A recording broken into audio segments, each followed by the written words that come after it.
Wiele osób chce dołożyć swoje 3 grosze w sprawie końca Minecraft Legends, ale większość mówi tylko tyle, że gra po prostu była słaba. Yeah, what happened with Minecraft Legends? It was a terrible game. Jednak ja jako jeden z nielicznych actually się nią interesowałem, śledziłem wszystko od pierwszego trailera aż do samego końca i powiem wam dzisiaj 20 powodów, dlaczego ta gra umarła.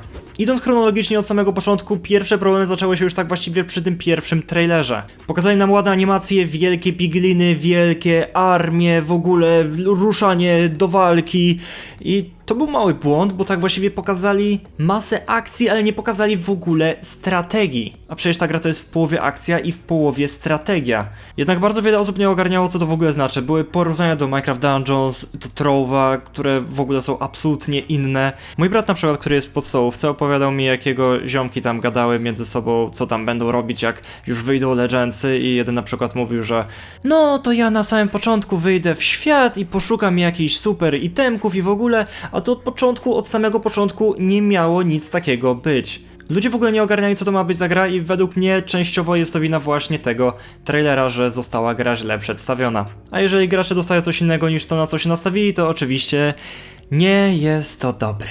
Co więcej, później twórcy zamiast nauczyć się na swoich błędach, jeszcze bardziej to podtrzymywali i walali w trailery jeszcze więcej akcji. A strategii ciągle brak. Druga sprawa, gra na trailerze po prostu była brzydka. I tyle, co tu więcej mówić. Do tego czasu zrobiła całkiem spory postęp, jeśli chodzi o grafikę, ale jednak na tym pierwszym trailerze, no, była brzydka. Trzecią sprawą jest obawa o Dungeonsy. Ludzie nie ogarniają, że to są całkowicie dwie inne drużyny, że to zupełnie inni ludzie pracują nad Dungeonsami, inni nad Legendsami, że Legendsy były robione jeszcze przez 5 lat, zanim w ogóle oni nam o nich powiedzieli, że przez ten cały czas, kiedy my dostawaliśmy, no, w miarę częste update'y do Dungeonsów, Legendsy cały czas były tworzone i to przez innych ludzi. Ludzie myśleli, że o Jezu, ogłosili Legendsy, teraz Dungeonsy upadną, Mojang zostawi Dungeonsy i w ogóle i łe. No i spowodowało to oczywiście hejt na grę, a to nigdy nie jest dobre. Kolejna sprawa, tak jak w przypadku Dungeonsów, twórcy dali niektórym content creatorom wcześniejszy dostęp, żeby rozpromowali i rozhypowali grę. Jednak miało to trochę odwrotny efekt. Między innymi dlatego, że jeżeli grałeś krótko, to tak właściwie gra nie dawała siebie poznać, ale o tym to później. Chodzi mi po prostu o to, że niektórzy z tych content creatorów byli wybrani po prostu źle. Nie wiem, twórcy sobie chyba po prostu w czata wpisali: weź mi tam wypisz 10 youtuberów, którzy mogliby nagrać nowego Minecrafta i tak po prostu, o. Przy czym niektórzy nie ogarniali całkowicie podstawowych założeń gry, jakby w ogóle nie oglądali ani jednego trailera. Typu na przykład, dlaczego potwory są tu przyjazne, przecież one powinny być wrogie, to w ogóle nie ma wszystko sensu i... Niektórzy zrobili dobre materiały, inni gorsze, ale wydaje mi się, że raczej efekt był bardziej negatywny. Co gorsza, nie jestem w stanie teraz znaleźć tego filmiku, ale parę dni przed premierą gry, nie pamiętam do końca czy 3 czy 4, coś takiego, wyszedł przeciek całej kampanii. Ktoś najpewniej po prostu, nie wiem, ze sklepu miał wcześniej fizyczną wersję i sobie po prostu zagrał. Wyglądało to jak najniższy poziom trudności i chyba trwało to 4 godziny i całą kampanię przed 4 godziny, co jak na grę za 190 zł wygląda bardzo źle. No to teraz dochodzimy do premiery. Błędy, niedopracowania. Jezu, było tego tak dużo. Panie, moja główna baza się przepołowiła. Struktury w ogóle znikały, struktury piglinów też. Miałem na przykład bazę piglinów, jest horda bastionu, co nie? Oni mają mnóstwo murów i w ogóle moi nie mieli murów, w ogóle. Co gorsza, jak jest portal, to on jest na takim podwyższeniu. Podwyższenie też zniknęło. Co to oznaczało? Nie jesteś w stanie walnąć, nie wiem, żadnymi creeperami, żadnymi golemami, nic. Możesz tylko w to strzelać. Albo na przykład bronienie wiosek, to jest jedna z najważniejszych mechanik, a była tak popsuta, że jeżeli nie było cię przez całą noc w bazie, to twoja wioska upadała. Tak o. Nawet jeżeli ty tam siedziałeś i awczyłeś całą noc, musiałeś tam być. I to było bardzo męczące. To w połączeniu z tym, że no, gra była po prostu trochę monotonna, sprawiło, że od połowy kampanii ja tak właściwie bardziej się tam męczyłem niż nudziłem i po prostu tylko chciałem dojść do końca i tyle. A grałem na najwyższym poziomie trudności, także powinno być raczej ciekawiej. Nie było też w ogóle balansu i de facto dalej nie ma. Pragolemy, czyli takie unikatowe jednostki, które się odblokowuje raz i potem one jak umrą to się ożywają. Jak się tepniesz gdzieś, były wciul, mocne, wyrzutnia czerwienitu była wciul, mocna. No a jak już sobie kampanię przeszedłeś, to tyle, więcej nie ma. W sensie były jeszcze wyzwania specjalne i PvP, ale jeśli chodzi o kampanię, absolutnie zero endgame'u. A jeśli chodzi o PvP, to dosyć szybko zaczęły być problemy z matchmakingiem, bo ogólnie to gracze próbowali strasznie na siłę tworzyć swoje własne rozgrywki, swoje własne lobby i te lobby się po prostu nie łączyły i miałeś masę pustych lobby. Potem to naprawili, ale przez długi czas był z tym problem. A jak już to naprawili, to graczy było mniej i znowu był problem. Ale tu was trochę zaskoczę, gra na premierę miała więcej dobrego kontentu niż Minecraft Dungeons. Pewnie wiele osób mnie teraz wyśmieje, bo tak naprawdę mało kto pamięta, jakie były Dungeons na samym początku, ale no to była gra na jakoś 10 godzin. Balans absolutnie leżał, kupcy byli beznadziejni, tajne misje były bólem do odblokowania, w ogóle nie były na mapie pokazane, że istnieją, wiele osób nie wiedziało o nich. Endgame absolutnie nie istniał, nie było żadnych innych trybów gry oprócz podstawowych misji. Wybór ekwipunku i enchantów był znacznie mniejszy niż teraz, nie było cross-platformowego multiplayera, nawet zapisów w chmurze nie było nawet Steama, a modowanie jakiekolwiek to był ból. Tymczasem sama kampania Legendsów zajęła mi 26 godzin, do tego dochodzi dobre wyzwanie i tryb PvP. Ale jednak gra zaliczyła znacznie większy upadek niż Dungeonsy, które w odróżnieniu od Legendsów później osiągnęły sukces. Bardzo dużym problemem było to, że gra tak właściwie nie dawała siebie poznać. Przy pierwszym uruchomieniu świata nie było żadnego wyboru poziomu trudności. Gra automatycznie brała ci niski i do tego były dwa tutoriale. Pierwszy był taki bardzo oczywisty, dało się go nawet skipnąć, tam cię uczyli chodzić i w ogóle wszystkich takich rozkazów podstawowych, tak jakby uczyli cię chodzić. A potem był prolog, wtedy uczyli cię biegać. Tylko gra nie mówiła, że cię dalej uczy. Wiele osób myślało, że to już jest actually prawdziwa gra, a to było bardzo okrojone, dużo było zablokowane. Najpierw parę wiosek bronisz i tam obudowujesz, potem rozwalasz parę outpostów, potem jeden duży portal. Nie mogłeś w ogóle praktycznie nic w świecie odblokowywać, nie było na mapie tych wszystkich portali. No i wyobraź sobie, że jesteś na miejscu takiego gościa, który kupił grę za 190 zł, odpalasz ją i jest strasznie prosta, tylko spawnujesz jednostki i wysyłasz je do walki. No i się tak właściwie nudzisz i zaraz minął 2 godziny, i więc co zrobisz? No najpewniej zwrócisz tą grę, no bo kurde, nie będziesz ryzykował. Jeżeli cała gra ma wyglądać w ten sposób, no to się absolutnie nie opłaca, nie? Jak widać po recenzjach, niektórzy rzeczywiście myśleli, że to jest cała gra i że na tym się będzie to wszystko opierać. Także tak, to był powód 11 i dopiero teraz wychodzimy z premiery. Połowa tych problemów była przed premierą i na premierę. Kolejnym problemem było to, że gra po prostu powoli się rozwijała i to tak no dosyć powoli.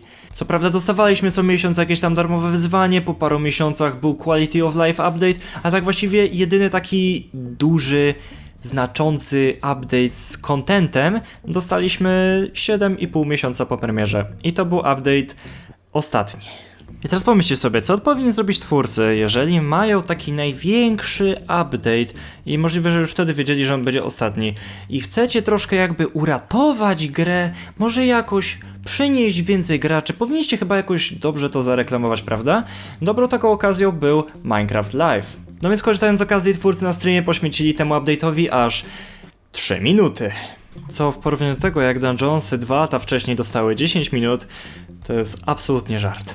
No i pewnie wiecie, że wkrótce po tym streamie Mojang ogłosił, że zakończyli rozwój Minecraft Dungeons, chociaż tak naprawdę zrobili to już 10 miesięcy wcześniej.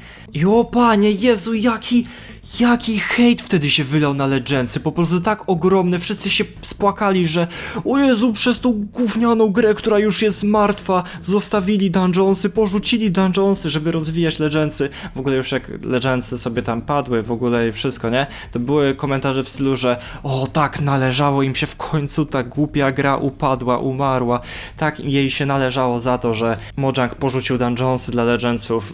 Ja naprawdę takiego raka po prostu dostawałem czytając to, ale tak było. Nie zmyślam. Ja tu czasami mówię takie mniejsze lub większe powody, to akurat to przed chwilą to był raczej taki mniejszy, bardziej wpływający na hejt na grę, co też się trochę przekłada na to, że jednak zniechęcało to ludzi od grania w Legendsy, ale następny powód jest dosyć istotny, jeden z istotniejszych. Otóż absolutny brak kontaktu z graczami ze strony Mojangu. Blackbird jako jedyni cokolwiek robili, oni actually z nami gadali. Mojang absolutnie nic. Ale dobra, gadanie jak gadanie, nie było nawet żadnych eventów w grze, ani nic, absolutnie nic nie było angażującego społeczność graczy w grę, po prostu nie było nic. Był tylko jeden event na Bedrocku, ale kurde, na Bedrocku, a nie w Legendsach. Już nawet Dungeonsy miały 2 Q&A z twórcami na kanale głosowym. Przy Legendsach też były Q&A, ale robione przez Blackbird i to nie na oficjalnym Discordzie, tylko na Discordzie moderskim. Blackbird naprawdę się starało, Mojang absolutnie wszystko olewało. Co również olewało to potrzeby community moderskiego. Gry ogólnie samo w sobie dosyć łatwo się moduje, ale kiedy wchodzi się na taki wyższy poziom modowania, to już wtedy jest pewien problem, że jeżeli coś się zepsuje, no to jest problem, żeby dowiedzieć się, co się zepsuło w ogóle. Szczególny problem jest, kiedy wyjdzie jakiś update i na przykład zepsuje ci się cała generacja świata, co tak się zdarzyło z pewnym dużym, niedokończonym modem. Naszym głównym moderem jest Mikli, absolutnie nie mógł się doprosić żadnych narzędzi moderskich, nic absolutnie. Próbował nawet dołączyć jakby do drużyny tworzącej mity, o których zaraz też powiem, żeby wiecie, mieć taką oficjalną współpracę i w ogóle, no to mu powiedzieli, że dobra, my tam w sumie tak rozkminialiśmy, czy by nie wziąć kolejnych, ale no nie wiemy. Zmodował też Zaginął Legendę, czyli comiesięczne wyzwanie. Ogólnie te legendy są darmowe, ale zaszyfrowane, także wchodziło to w taki szary obszar legalności. Nie był pewien, czy jest w stanie to wypuścić, więc zapytał ludzi, którzy się tym zajmują i co usłyszał? Nie wiem, kogo to spytać. Co ciekawe, jak gra już upadła i spytał się jeszcze raz, to udało się to ogarnąć w jeden dzień. Czyli co? Jednak się dało. To też może nie jest jakiś wielki powód upadku, ale jednak mody są w stanie całkiem sporo ugrać.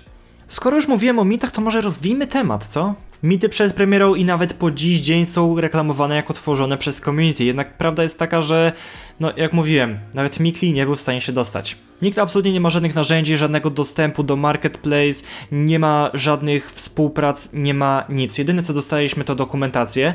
A kto ma dostęp? House of How. Ludzie, którzy kiedyś pracowali dla Microsoftu, a teraz no byli jedynymi ludźmi, którzy są w stanie robić mity. I tak właściwie oni przez około rok pracowali nad podstawową grą, przed premierą. Także fajne community, fajnie. Ja bym to nazwał raczej partnerami, ale jak kto woli. I dobra, może bym jeszcze to jakoś jakkolwiek wybaczył, gdyby te mity rzeczywiście były dobre, ale one były absolutnie paskudne, drogie i paskudne. Jeden taki mit potrafił kosztować 35 czy 45 zł, a one były naprawdę różne. Jedne były dobre, ale przychodziło się je w godzinę, inne były męczące, albo szachy na przykład, kurde, szachy. Ustawiłem inteligencję bota na full i chłop po prostu czasami naprawdę potrzebował 2 minut, żeby przemyśleć swój ruch. To naprawdę nie powinno tak wyglądać. Jestem na studiach informatycznych i mój kolega z roku zrobił szachy, które actually działają. Jeden chłop, student, zrobił lepszego bota myślącego niż oni. No bo bądźmy szczerzy, jakby to nie chodzi o to, że nie wiem, muszą przekalkulować jak pionek sobie animację zrobi i w ogóle. No to jest kalkulacja ruchów, to jest ten sam absolutnie mechanizm. I oni nie potrafili tego zrobić, student potrafił to zrobić. A niektóre mity to w ogóle były takie, że ja pół godziny grałem i miałem dość. Było ich 7 i tylko 3 były takie w miarę dobre, no mówię tak w miarę, bo jednak 35 zł. Panie, wiesz jaką dobrą grę możesz kupić za 35 zł? Dobra, wróćmy może do drugiego update'u. Największy update. Jedyny taki dodający całkiem sporo kontentu. Jak on wyszedł? No niby spoko, ale absolutnie twórcy nas nie zrozumieli. Absolutnie nie zrozumieli czego potrzebujemy i jak to wszystko powinno działać. Jak mówiłem wcześniej, Pragolemy i Redstone Launchery były OP, więc co oni zrobili? Dodali wieżyczkę, która wyrzuca naszych strasznie daleko i jak ją rozwalić? Pragolemem albo Redstone Launcherem.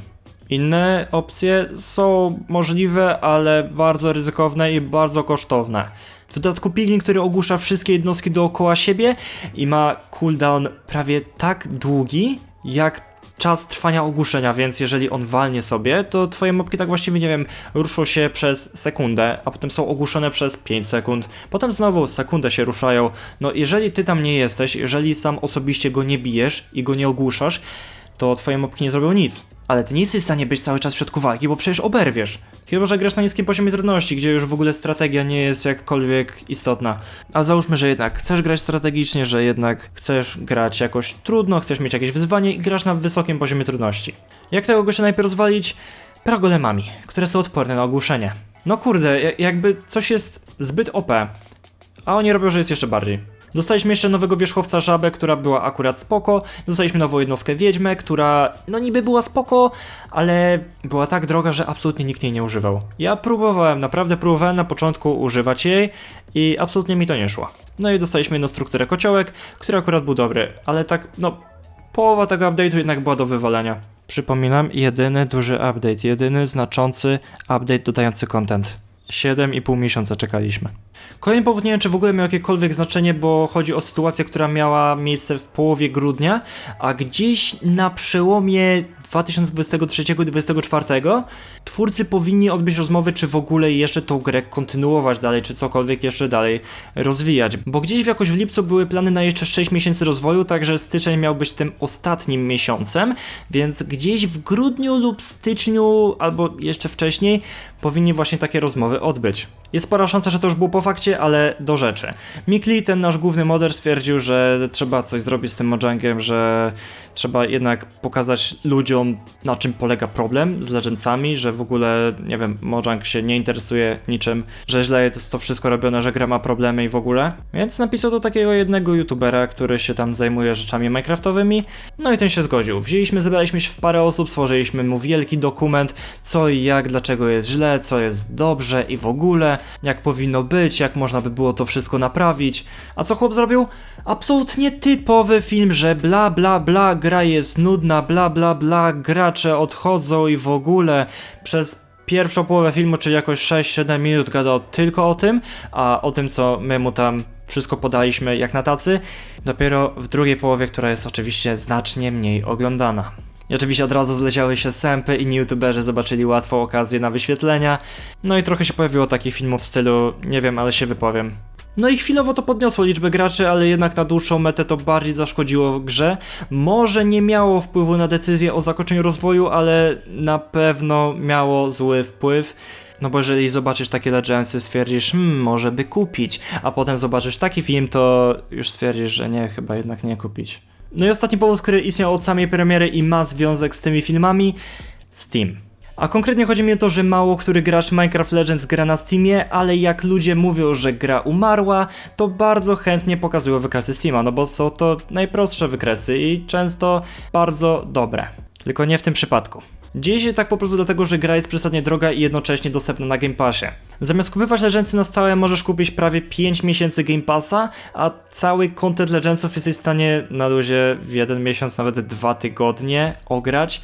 Jak czekasz na rozgrywkę PvP w lobby, to wtedy widać, kto jest ze Steama. Ja kiedyś grałem całkiem sporo w PvP i prawie zawsze byłem tym jedynym. Nikt w to praktycznie na Steamie nie gra i przez to te wykresy wyglądają po prostu tragicznie. W tą grę rzeczywiście gra bardzo mało osób, bardzo ta gra podupadła, ale te wykresy Steama są trochę niższe niż by to miało miejsce, gdyby ten podział był jednak równomierny. Tak na koniec pozwólcie, że zadam wam pytanie. Jak myślicie, kiedy Mojang wyciągnął wtyczkę? Jak myślicie, kiedy stwierdzili, że z tej gry już nic nie będzie, weźmiemy tylko, dokończymy coś tam i tyle? Parę tygodni, parę miesięcy po premierze? Według mnie było to już długo przed premierą. Według koncept artów, pewnych rzeczy zostawionych w grze i przecieków, ta gra miała być naprawdę ogromna. Mamy tutaj na przykład gasty, w ogóle strzelające kulami. Tutaj miały być jeszcze jakieś inne hordy, jakaś horda dusz czy coś takiego. Tutaj takie fajne ziomki. Mamy teraz tylko kurde rzucające blaze rodami. Takie wielkie jednostki, które zostały zastąpione tylko przez jednego świniaka z lava launcherem. Wieśniacy mieli w ogóle mieć różne wioski. Z tego co kojarzę, mieli nawet mieć jakieś poziomy kultury, jakiś rozwój, coś takiego. Nie chcę mi się teraz tego szukać wszystkiego, ale z tego co kojarzę, to było nawet częściowo zaimplementowane w grze, jakieś tam pozostałości po tym były, jak nad tym pracowali. Tutaj w ogóle, kurde, świniak matka, nawet jeden z naszych zrobił jej model. Tutaj patrzcie, balon z Gasta, tutaj w ogóle inny boss, tutaj portalowy ziomek, tutaj jakaś świnia transportująca, spoko, bo jakby można było taką spotkać w świecie i nie wiem, ją gonić za dodatkowy łup. Tutaj jakiś taki ognisty, tutaj też ognisty, tylko z wielką machiną, tutaj katapulta. W grze w ogóle miały być pająki, nawet na głównej grafice są. Zaginne legendy miały być tylko tymczasowe. Wydaje mi się, że takie rzeczy robi się bardziej, kiedy planuje się całkiem długi rozwój, bo jeżeli po 9 miesiącach miało nagle by nie być nic, no to jednak trochę lipa. Natomiast już przed premierą wiedzieliśmy, że one będą na stałe, że one nigdy nie znikną, także te plany już się dosyć szybko zmieniły. Co więcej, story DLC. Miały być DLC-ki fabularne. Zamiast tego dostaliśmy walone mity. W ogóle bardzo podobał mi się ten opis. Chase ball of string, eat plants, meow and throw up because I ate plants today.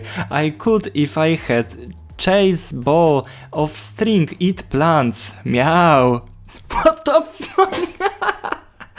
Także wydaje mi się, że ta gra miała być znacznie większa, ale Mojang w pewnym momencie po prostu stwierdził, że nie, dalej nie rozwijamy tego, dokończmy co tam tylko się da, weźmy to, wypuśćmy trochę tam, weźmy to, wydojmy jak tylko się da. I według mnie to był błąd. Według mnie, jeżeli wpakowaliby w to 2 razy więcej pieniędzy i poczekali jeszcze parę lat, to mieliby z tego 5 razy większy zysk. No i zapominają, że jest coś takiego jak reputacja. Im większy syf zrobią, tym większego syfu gracze będą się spodziewać przy następnej grze. I jej w ogóle nie kupią. Także ja czekam na kolejny spin-off, zobaczymy jak będzie wtedy. Jestem prawie pewien, że na początku będzie znowu syf. A czy się rozwinie i będzie lepiej tak jak z Dungeonsami, czy skończy tak jak Legendsy, to już zobaczymy. To już tak, w tym odcinku tyle. Macie podobało, do zobaczenia i siema.